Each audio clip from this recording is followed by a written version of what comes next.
On Superstars this time, 5 of Tinseltown's most ruggedly handsome exports.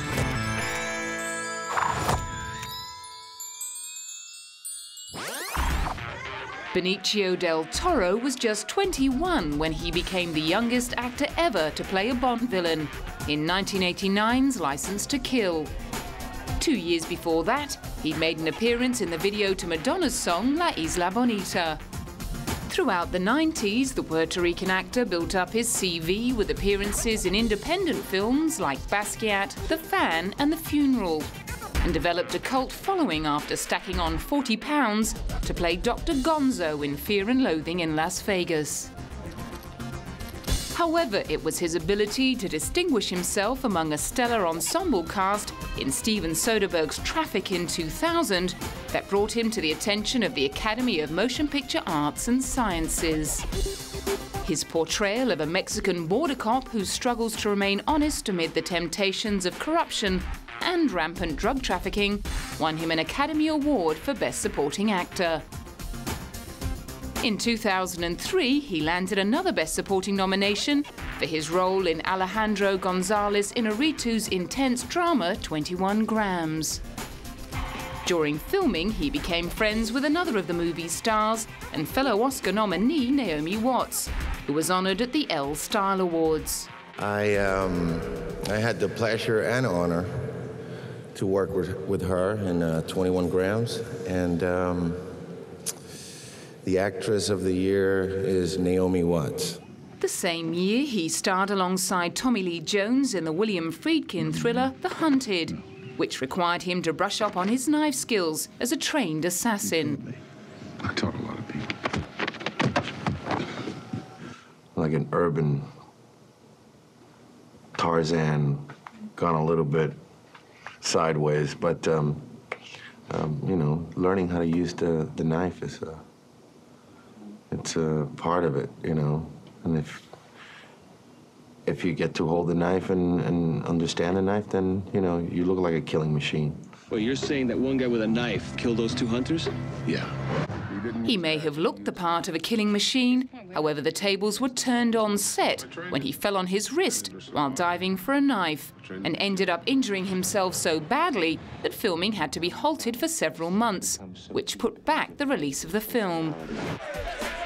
In 2005, he got back into action with the role of John Jack Rafferty in the big screen adaptation of the Frank Miller comic book series Sin City. 2 years later, he opted for a major change of pace to play a recovering junkie opposite Halle Berry in the weepy drama Things We Lost in the Fire. In the film, their characters Jerry and Audrey attempt to help each other get over the death of Audrey's husband and Jerry's childhood friend, Brian. Best friend. I need to sleep. I'm wondering if maybe you might be able to help me. I don't know about this. And, you know, hopefully you make it so that someone who's been around it, I don't know, but I hope people that have been around it, you know, can look at it and go like, oh, that's pretty realistic. By the time the film was released, Benicio had already begun work on his second collaboration with Steven Soderbergh, Che. As well as starring as the legendary Argentine revolutionary Che Guevara, Benicio also co-produced the film. It is a passion project. It's history. It's a historical figure, and it's very hard. And, you know, I'm surrounded by a great group of people involved in it, great actors. Another demanding part of the process came with the challenge of playing a real person. Your line of choices is very limited because it all has to be done in a very closed circuit. Once completed, the sprawling epic came in at just over 4 hours and was split into 2 parts, The Argentine and Guerrilla. To bring the project in on time, much of the filming had to be approached in an appropriately spontaneous guerrilla style. We could still be in the jungle shooting part 1, you know. It's just that way the decisions were made, we executed. Steven is great at putting deadlines, you know, we're gonna finish the scene today, we're not coming back, gotta get it. So it's like, kind of like a sport in a way. You got to come in to perform. You got to stay focused the whole time. Both parts were screened as one at the 2008 Cannes Film Festival, and Benecio was honoured with a Best Actor award. His next outing as actor and producer will be a retelling of the 1941 classic Wolfman.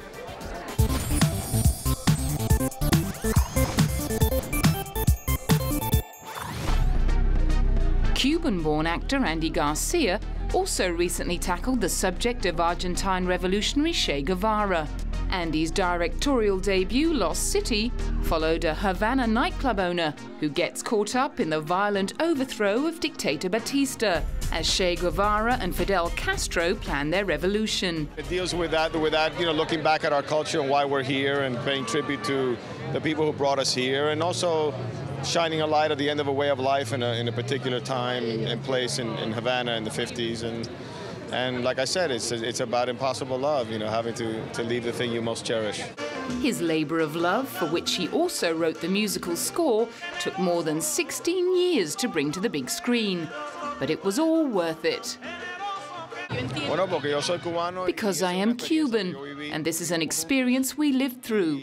It also had all the classic elements of films I've responded to, like Casablanca or Dr. Zhivago. Movies that take place in a political movement, but focus on a family or individual who needs to react in that moment. However, his interpretation of the lead-up to the Cuban Revolution didn't please everyone. His unsympathetic portrayal of Che Guevara in particular attracted plenty of vitriol from the press in Latin America, where he is still revered as a hero. But 2 years later, he was back in the good books, playing casino boss turned conman Terry Benedict in the blockbusting heist caper romp Ocean's 13. At the premiere in Cannes, alongside castmate George Clooney and producer Jerry Weintraub, he was bantering away with the best of them.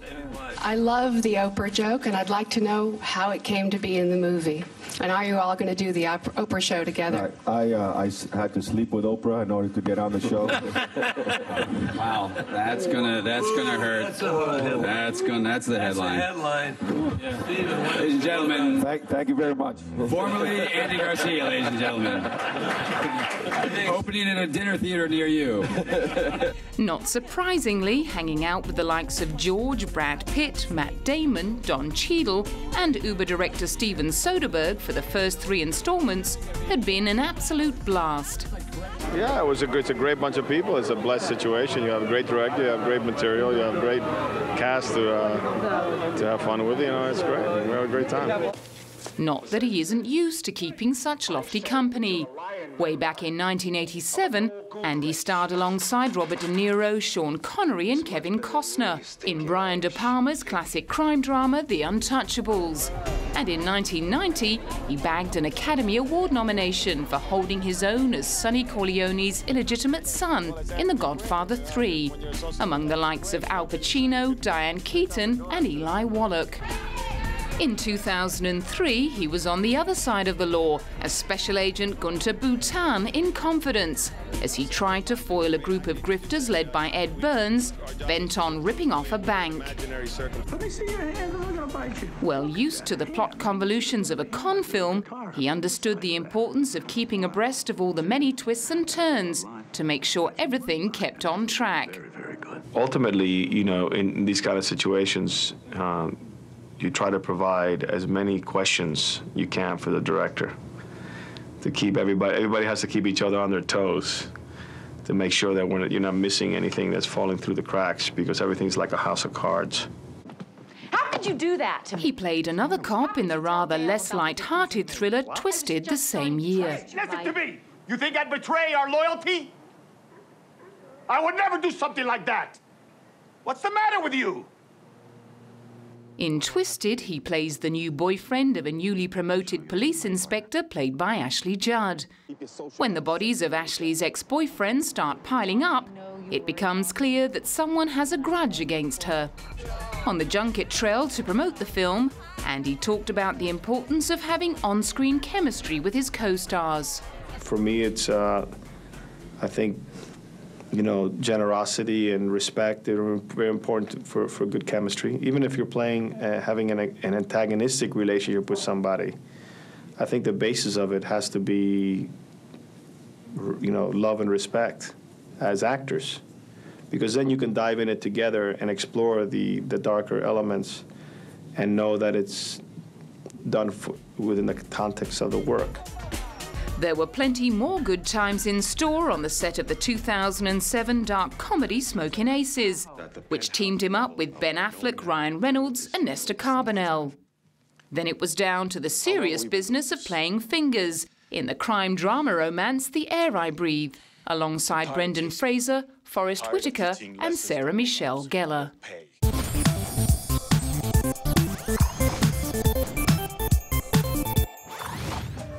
Brat Packer Matt Dillon found success early, after being spotted by a casting director wagging school in New York. In his late teens, he featured in a string of 80s movies, including The Outsiders and Rumblefish, directed by Francis Ford Coppola.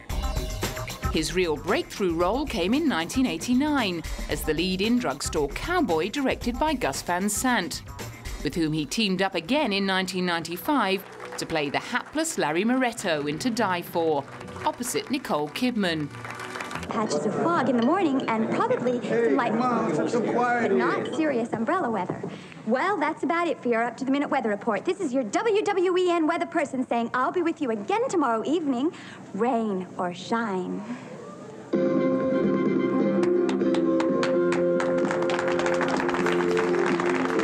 A string of roles in popular films followed, like There's Something About Mary, for which he was named Best Villain at the MTV Awards, and the raunchy cult hit Wild Things, with Kevin Bacon and Denise Richards. In 2002, he started to get serious by writing and directing as well as starring in City of Ghosts, about a man who flees to Cambodia to avoid an insurance scam investigation. Place far? Not so far. Don't worry, sir, I am a safety driver. Good.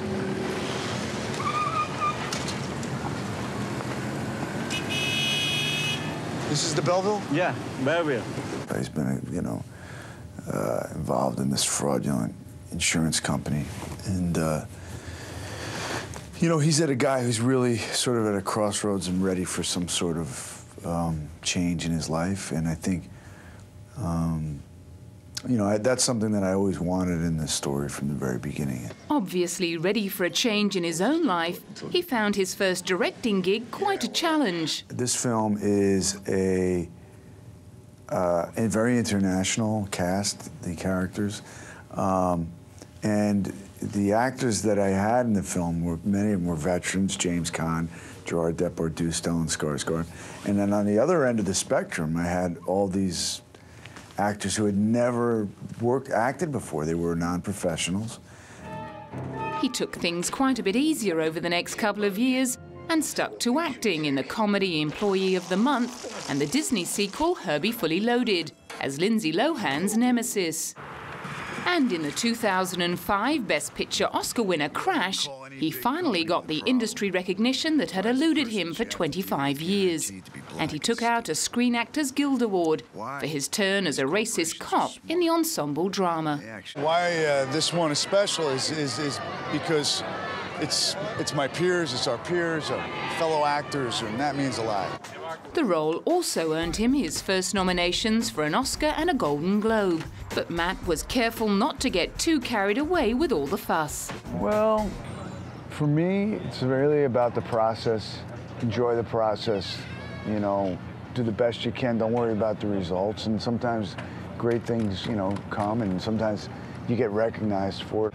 One of his next interesting projects was the independent film adaptation of Charles Bukowski's novel Factotum, in which he stars as unsuccessful writer and drunk Henry Chinaski. It's a real date movie for the drunken crowd, for the drunken debauched crowd. For Matt, the project's small scale and budget formed a large part of its appeal. And that's what makes it fun when you go to work and you don't feel like you're working some job. And I think sometimes, look, we all like to get paid and everything, but it's, you know, when you're doing a film where there's so much money, it often can be a hindrance as much as it can be a luxury because it seems to take the energy out of it. The dark, hyper-real themes of Factotum couldn't have been further apart from the light-hearted mainstream comedy of his next film.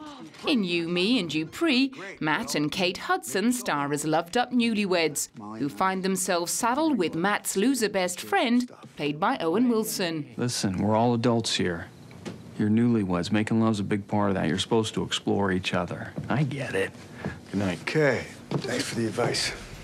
Ironically, it was Kate and Owen who ended up hooking up during filming of the movie. While Matt's high-profile Hollywood romances have included Diane Lane and Cameron Diaz, with 3 movies scheduled for release in 2009, he has been conspicuously quiet on the Gossip magazine headline front.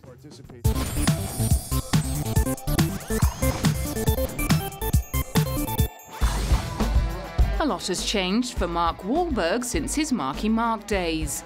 At the age of 13, after developing a serious addiction to cocaine, he started racking up a string of violent offences, including racial assault, which saw him going in and out of jail into his 20s. When his mother received an early morning call from him in late 2006, it was to tell her he'd been nominated for an Oscar for his part in The Departed. Well, it was the first time that I called my parents and they actually had tears of joy. I had called my parents, I don't know how many times, that I'd been arrested for this or that, and they had to come and bail me out of jail either in the middle of the night, or my dad had to leave work and they had to spend the money that they were going to buy, groceries with to bail me out of jail. At the premiere of his 2005 film, Four Brothers, he gave reporters a bit of an insight into his early tendencies towards violence. I'm the youngest of 9, and I have a lot of experience of picking on people because I was picked on so much, and revenge was always on my mind. I always wanted to wait until the day that I could beat up my brothers and my sisters, because my sisters were equally rough with me.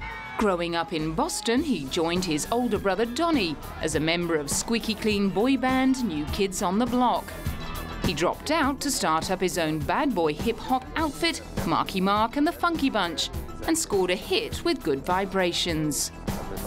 Thanks to his impressive physique and advertising career with Calvin Klein, he came in at #1 on VH1's Hotties of the 90s. Since starting up his acting career, Mark's gangster image has morphed into the model of a practicing Catholic, devoted father of 3, and faithful partner to model Rhea Durham. When asked about his plans to stay calm ahead of the Oscar ceremony, there was no sign of the former wild man. But I'll wake up, it's on a Sunday, so I'll go to church and then probably go hit some golf balls, and Ray will be getting ready at the house with all the craziness. So I'll come in at the last second, take a shower, and throw on the tux. The metamorphosis began in the early 90s, with films like Renaissance Man and The Basketball Diaries. But the film that really sealed his acceptance as an actor was Paul Thomas Anderson's homage to the 70s porn industry, Boogie Nights. Starring as the handsomely endowed high school dropout Eddie Adams, he was transformed into the porn star Dirk Diggler and began a drug-fueled descent into oblivion. Then came starring roles in vehicles as diverse as Planet of the Apes, the war movie Three Kings, and disaster movie The Perfect Storm. Along the way, he turned down the part of Linus Caldwell in Ocean's 11, which ended up going to Matt Damon. One remake he did sign on for was 2003's Italian Job. However, he didn't take the task of reinterpreting the 1968 classic starring Michael Caine lightly. At the premiere, he was relieved with how the film turned out. Well, I'm excited because I know the film works on every level. Some of my biggest critics and some of the great English actors that I've worked with hold this film dearly to their heart, and they've since seen it and given their approval. So if they didn't, I wouldn't be here tonight. He got the chance to be inspired by a real-life hero in the 2006 film Invincible. 30-year-old bartender Vince Papaley had never even played college football when he won a place on his beloved hometown team, the Philadelphia Eagles, at an open tryout in 1976. Vince was on set to help Mark nail his portrayal of the man known as the real Rocky in Philadelphia. supposed to run all this? You can't wear quarterback pads. You won't last a week wearing those. Nothing personal. It's really gonna matter. And Vince couldn't have been happier with the actor chosen to play him. He made me prouder than proud. He's just the nicest guy. I love him to death. He's very sensitive, real sweet. He's great to my kids, great to all my friends. Brought tons of people on the set, and he just was like, everybody's his new best friend. It seemed the taming of Marky Mark was complete at the premiere of his 2008 blockbuster Max Payne, when a reporter asked him what he'd be doing next. Yeah, I'm ready to start helping Mommy. You know, she's got her hands full, so I gotta give her a hand. Ah.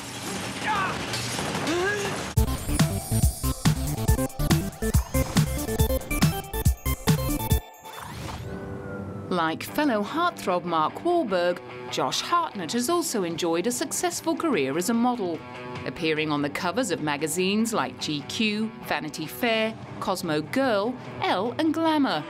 In July 2008, he became the first man to become the face of an Armani fragrance when he launched Diamonds for Men. You know, I didn't even know I was the first. Am I the first? Wow, cool. It feels good. Flattered.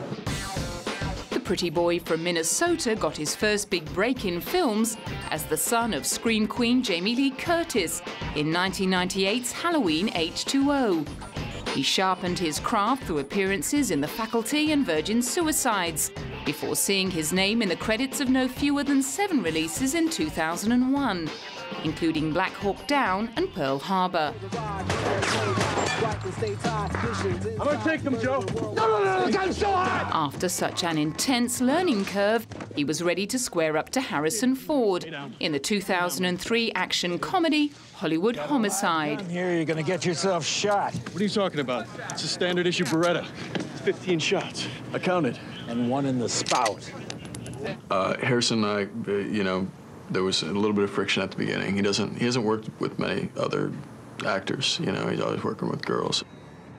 In 2004, he tried his hand at psychological drama, opposite Troy star Diane Kruger. Then came comic book adaptation Sin City and the dark drama of Black Dahlia, about a young aspiring actress who met a grisly death in LA in 1947. Preparing for his role, which involved a boxing match with his best friend and love rival Aaron Eckhart, involved a strict vegetarian diet and an intense training schedule. When doing a film like this, it's incredibly important to know the backstory of the character, and to know the backstory of the character for me meant to become a boxer as best I could. So I spent 7 months in the gym, and we became quite detailed with the one match that we got to show. Josh got to steam up the screen with his then-girlfriend Scarlett Johansson. And while promoting the film in Venice, the couple had to endure a barrage of predictable questions from journalists. In early 2007, their romance was declared officially over, amid rumours that he was seeing Sienna Miller and that Scarlett was dating Justin Timberlake. With Josh an eligible bachelor once more, questions ahead of the release of his horror flick 30 Days of Night centred on his taste in women and whether he would consider dating the girl next door. By 2008, in the lead-up to the launch of his film August, in which he plays a dot-com entrepreneur, the press managed to steer away from probing into his relationship status and instead asked him what motivates him as an actor. I grew up in a family of artists wherein the concept of success is completely altered, in which I pick movies because I like the collaborative process with the people I'm working with, and I really want people to see them. But I feel like if I'm doing my best work, if I'm not doing my best work or working on something that I really believe in as an actor, as an artist, with people that I really believe in, I don't think the film's going to be all that good anyway. And I want to be in good films.